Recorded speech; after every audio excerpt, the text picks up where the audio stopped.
Welcome to AIWF World Wide, the official podcast of the Allied Independent Wrestling Federation.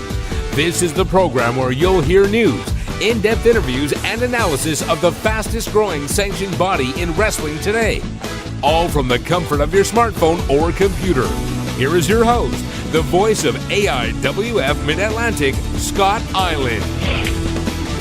Well, hi, hello, and welcome, AIWF fans. It is time for another edition of AIWF Worldwide. My name is Scott Eiland. I'm the voice of the AIWF Mid-Atlantic. Thank you, Nathan Knight, for the wonderful introduction. And I want to encourage all of you who are listening to this right now, if you have not, this is episode number 2 of AIWF Worldwide, the audio show. AIWF Worldwide episode 1 featured the AIWF World Champion off a successful defense of the AIWF World Championship in Princeton, West Virginia.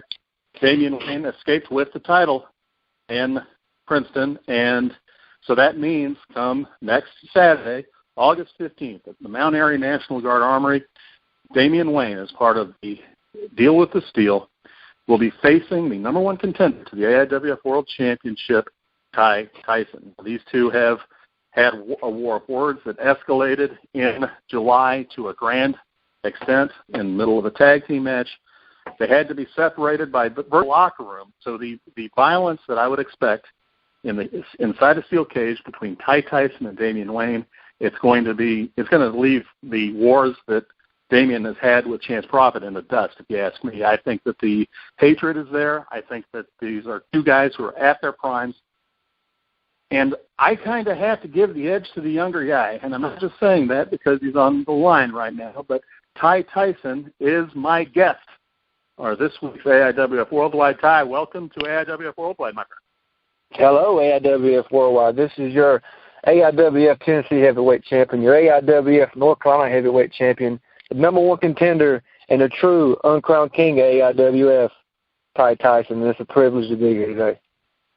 Well, Ty, obviously you've kind of cut your way through the competition to get to this point. You had a violent feud in 2014 into 2015 with Scrapyard Dog.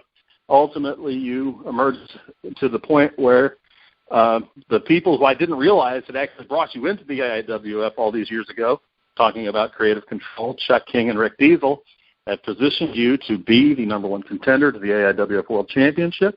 And so you've got your eyes on Damien Wayne coming up here just next week. So tell me, how do you feel? You got a chance to scout Damien Wayne and Chance Prophet last Saturday. How do you feel going in to Deal with the Steel? First of all, Scott, I want to say this. I've been asked that question a lot lately, and you got to look at it like this. Damien Wayne, he is the Mid-Atlantic badass. He is exactly what, people say he is. Damien Wayne is one of those guys that you have to go in this match knowing that he's going to give it everything that he has. And if you don't go in there with that same mentality, he is going to beat you. Now, you talk about, the big brawl we had. My temper got to me because I've got to be focused on this. So like I said, Damien Wayne, you're not going to see a normal wrestling match. You're not going to see hold for hold. What you're going to see is two guys stepping into the ring, two guys that know without a shadow of a doubt that they are the best around today, and two guys that's going to do anything they can to go out there and prove that. What you're going to see is a war. Now, and in this war, one guy's going to come out victorious, and that guy's mainly going to be the guy who wants it the most. And Scott, I may just be tooting my own horn here, but I think I am the guy that wants that the most. Well, I mentioned the fact that the Scrapyard Dog feud, and you've also had a lot of really good matches with Axton Ray.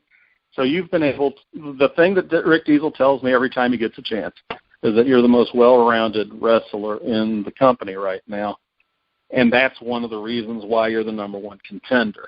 However, Deal with the Steel has been something of a house of horrors for you since you were signed in 2013. I'm talking about the the triple threat match with yourself, Samantha Starr, and Steven Strick. Even though Samantha Starr did a lot to help you in that match, Steven Strick ultimately beat you.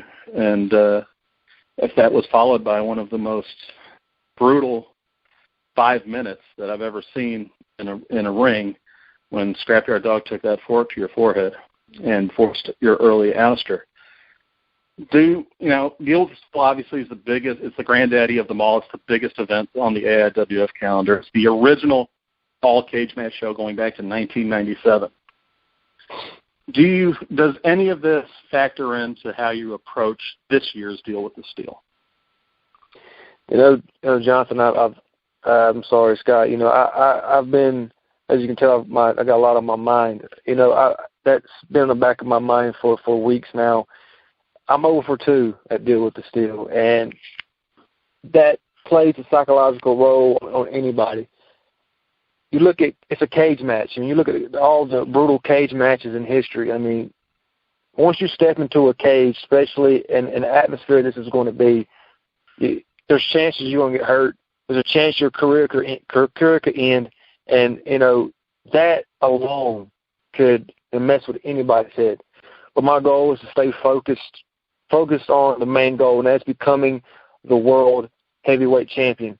And I'm training harder than ever, working harder than ever, and I just want Damien Wayne to be ready, because I really don't think Damien Wayne really understands what's coming for him.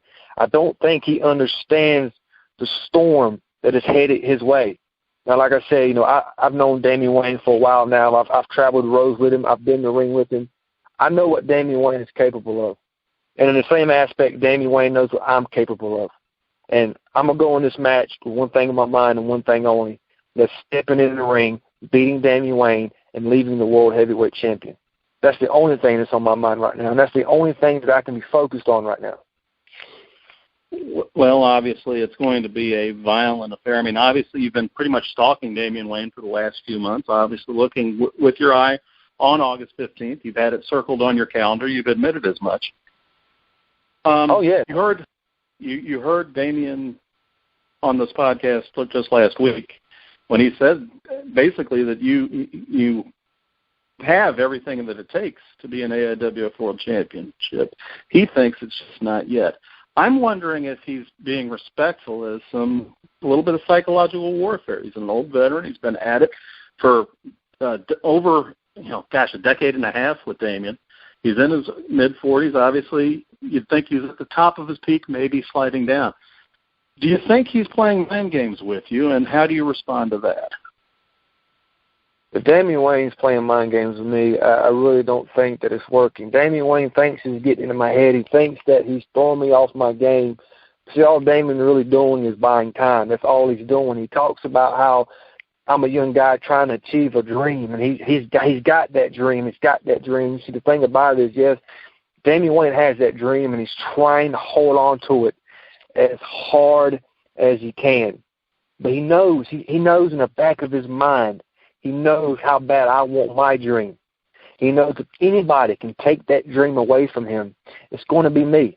So, of course, he's going to play as many mind games as he wants. But the fact of the matter is this. Come Deal with the Steel, he better be ready. Lace his boots up hard because he's going to war. I don't think Damien Wayne fully realizes that. He thinks I'm just some young kid who's headstrong and who's going to go out there and make a mistake and the veteran's going to capitalize. But it's not going to be the case. You see, Damien Wayne made it personal to me when he made me seem like I'm some kid who don't deserve it. See, now I just don't want to beat Damien Wayne and become the world champion. I want to prove a point. I want to beat Damien Wayne in the center of the ring, stand over him as the new. Now, the thing about it. Go ahead. I'm sorry. The thing about it is Damien Wayne wants to talk about all the talent he's been in the ring with, all the history he's made on the indies. The fact of the matter is that is history. It was history. Now it's my time.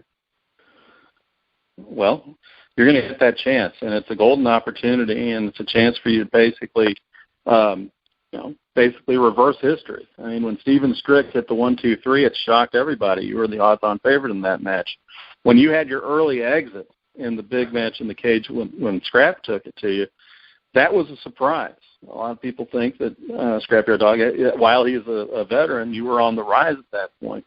And that injury, which was terrifying, and people definitely check this out if we have that available on AIWF.net or BOD.AIWF.net. I'm sure we have the DVD available. Please message us at AIWF20@hotmail.com if you want to see last year's deal with the Steel and see what I'm talking about. Obviously, you're at this point where you're at a crossroads. It's time for you to step up and take what's yours, or what you've said is yours. But Damien Wayne presents such a tough challenge. Do you have, in your background, who trained you, who developed you to get to this point, and how are you going to use that experience against one of the toughest wrestlers in the world? Well, here's the deal, Scott. The guy who trained me, we really don't see eye to eye right now, and quite frankly, I don't really, think even his mindset's right. But the guy who trained me is probably one of the sickest, twisted people, man, I've ever met in my life. And the guy who trained me was the one and only, believe it or not, Scrapyard Dog. And I'm going into this match kind of with the mentality that he has, that he instilled into me. Do whatever it takes to win. Doesn't matter who you hurt or who likes you. The one goal is to win championships in this business. If you're in this business and your main goal is not to be the man at the top, you're in the wrong business. And to do that, you've got to do whatever it takes, no matter whose feelings you hurt or no matter whose body you hurt. Like I said, Damien Wayne needs to go in his cage expecting a war. Yeah, obviously you guys do not see eye to eye anymore. You guys don't even sit near each other in the locker room. I didn't realize that he had trained you. That kind of makes what happened last year deal with Steel even kind of more disgusting. But putting that aside, I really think that you've kind of cut yourself an interesting image among the North Carolina fans. In addition, you are the North Carolina State Championship, having won that from Axton Ray, and you also hold the Tennessee title as well. So you've built this resume at the AIWF to get yourself to this point. You also have taken to demanding extra security, and you've taken to wearing a hard hat and occasionally body armor to the ring when you're at our flagship events in Mount Airy. Can you explain that to the audience that's a little uninitiated and figure out what exactly happened between yourself and the hometown fans? Well, here's the deal. Let me explain that. First of all, and everybody looks at it as a joke, and it's not a joke. It's for security purpose. One time we were doing a show in Princeton, West Virginia, and I came out doing my thing. Of course, people don't like me. Nobody likes me. That's obvious.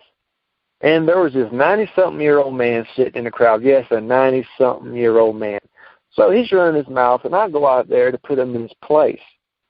Well, as I went to turn my back, he takes his walking stick and he hits me upside the head with it, which, of course, you know me, I'm going to want to rip his head off. I don't care if he's 100 years old. That's just how I am. The next time we're in Princeton, Creative Control stood upon himself to want to protect me. They said, hey, you need extra security. We can't let you go out there and risk getting hurt. We can't risk that. Here, and they gave me this hard hat and said, this is for your safety. I went out there, and everybody from that moment on thought I was trying to be this stupid cartoon character. They thought it was a joke, but they didn't realize it's because of them that I had to wear it. But that's fine. See, now I look at the hard hat as a symbol. I look at the hard hat as a symbol of a hard-working man. That's exactly what I am. I honestly believe I am the hardest working man in this business. I believe I'm the man that wants it the most. That hat has become a symbol to me. And you making fun of it, all it does is make me very, very angry. For the record, let's put this on the record. I'm not Bob the Builder. I don't do YMCA. I am a wrestler, and I'm a very good wrestler. And soon I will be the AIWF World Heavyweight Champion. Well, obviously we think that it has kind of an interesting figure. I mean, nobody forgets you at this point. It's going to get to the point, Ty, where even if after the security risk passes, you might have to keep the hard hat at this point. Like I said, the hard hat has become a symbol for me. I won't get rid of the hard hat. I look at the hard hat as a symbol of the hard work that I put in this more than anything. And I look at, like I said, I look at the hard hat as a symbol of, you look at people who do construction work, people who work hard. Everybody wears a hard hat. These guys are the backbone of America. They work hard, and that's exactly what I do. people making, like I said, people making fun of my hard hat, all it does is make me angry. Then when I get angry, I want to hurt people. Obviously, I want to touch on another thing. I mean, obviously, your main event, Tyson versus Damien Wayne for the AIWF World Championship. On the undercard, two big matches, the Money in the Piggy Bank, yes, Vince, this is the Shot at You match, where basically you're going to have 5 or 6 people competing for a shot at either your title or any AIWF title anywhere in the world. And in addition, your partner in crime these days, TR Superstar, gets another chance to become a 3-time AIWF Mid-Atlantic Championship when he takes on the man who took the title from him, Lodi, the man who also presented you with a Bob the Builder doll, apparently for either a birthday present or just because he was in town. So comment, if you will. I know that you're focused 100% on your match coming up on Saturday. Comment, if you will, on the match between your friend TR Superstar and your other nemesis, Lodi.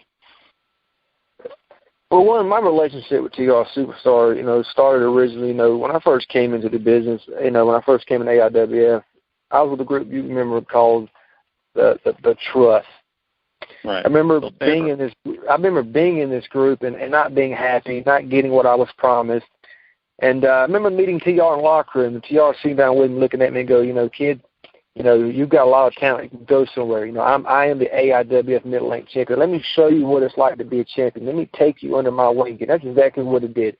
TR became a good friend of mine. I've had the privilege to work with TR Superstar. And as far as this match goes, TR Superstar has never been more focused in his life. We've been training really hard, getting him ready for Lodi. And come deal with the steel, I have complete confidence in TR Superstar that he is going to walk away the AIWF Mid-Atlantic champion. And we're both going to go out. We're going to party. We're going to do our thing.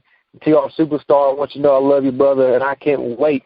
I can't wait to see you destroy Lodi August 15th, deal with the steel, Monterey, North Carolina. Go get him, brother.